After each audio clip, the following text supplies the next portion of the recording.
इधर ही बैठी थी, बिल्कुल तब की गर्मी में। आज मैं यहाँ हूँ तो थोड़ा खुश हो गई, ठीक है हम अपना स्थान चेंज कर पाए हैं। बेसिकली मैं कुड़ी की हूँ, ये आप सभी को पता है।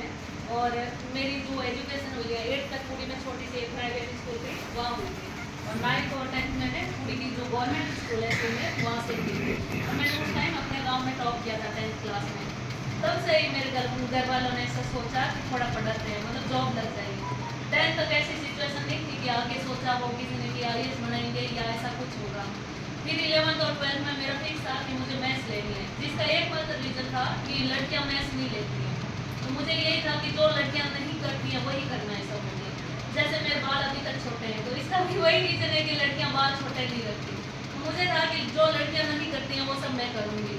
तो फिर मैंने 11th 12th में अपने साइंस मैथ से यहाँ सैनिक स्कूल है वहाँ से की थी।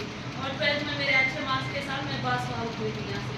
फिर 12th के बाद जो भी मेरा आगे का कैरियर प्रोग्रेस था, इसमें सबसे बड़ा योगदान मैं अपने पापा का मानती हूँ। भले ही मेरे पापा ज़्यादा पढ़े लिखे नहीं है, 12th तक पढ़े, बट इनको सब पता था कि कैसे क्या। मैंने कभी नहीं सोचा था कि मैं गाँव से जोधपुर जाऊँगी या जोधपुर जाने के लिए हमें पढ़ाया जाएगा आगे।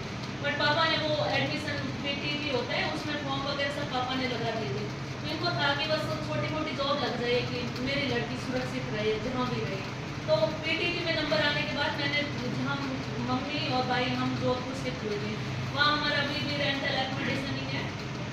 और फिर वहाँ मेरी दादी महिला महाविद्यालय है, वहाँ से मैंने 4 साल का BSc B.Ed कोर्स किया था। और कॉलेज के दौरान जनरली मैंने अपनी तैयारी शुरू कर दी थी। मुझे फिक्स था कि मुझे जॉब लेनी है किसी भी हाल में।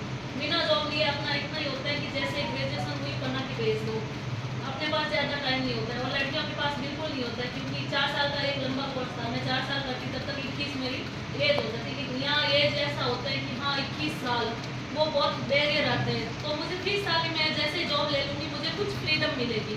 तो फिर जब मैं कॉलेज फर्स्ट ईयर में थी तब मेरे एक टीचर रहे थे, जब मैं गवर्नमेंट स्कूल में पढ़ रही थी नारायण घाट चारण करके।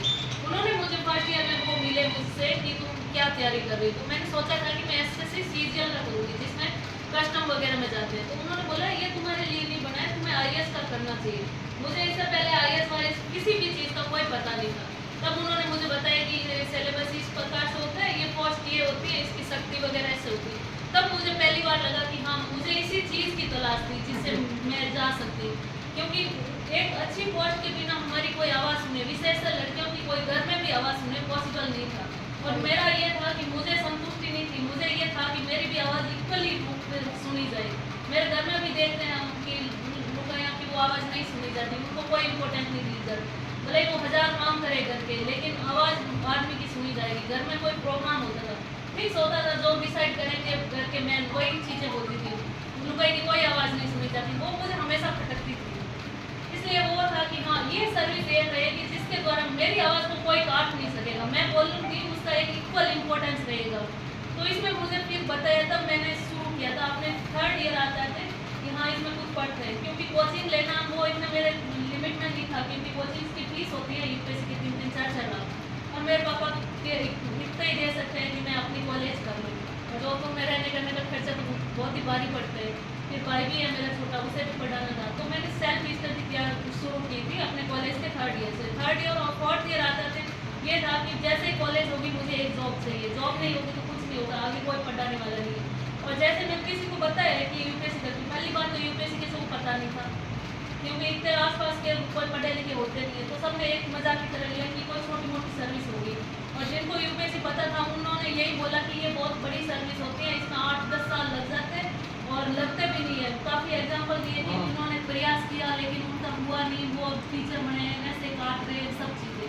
तो फिर मैंने किसी को बोलना ही बंद कर दिया कि मैं इसका कर रही हूँ नहीं कर रही, कुछ भी नहीं, क्योंकि घर पे बैठ के पढ़ती थी तो सभी को लगना नामुमकिन था कि मैं ये प्रिपरेशन करती हूँ। तब ये जैसे मेरा 4th ईयर आया तब मैंने ये अपने टीचर वाले कुछ क्लासें ली थी 3-4 महीने और टीचर के दिया था। और टीचर वाले में मेरा 4th ईयर कंप्लीट हुआ जैसे ही मेरी जॉब लग गई थी इसमें। और इसी दौरान जब मैंने ये Feb 23 में टीचर वाला अपना रीट का दिया मेंस का एग्जाम, आगे जून में ही इसका UPSC का था। और जैसे ही मेरा UPSC 2023 का प्रीलिम्स हुआ, क्योंकि इससे पहले मैं 22 वाला दे चुकी थी जिसमें मेरा हुआ नहीं था, मैंने ना किसी को बताया कि मैंने दिया है। जब मेरा 23 का दिया, और 23 का क्योंकि सबसे डिफिकल्ट एग्जाम रहा था UPSC के इतिहास में, तब मैंने अपने अंकल और आंटी को बताया था। उन्होंने अचानक आश्चर्य किया कि यार ये बहुत बड़ा एग्जाम तुमने क्रैक किया है, तुम्हें क्षमता है कि तुम कर लोगे। तब जाके सबको पहली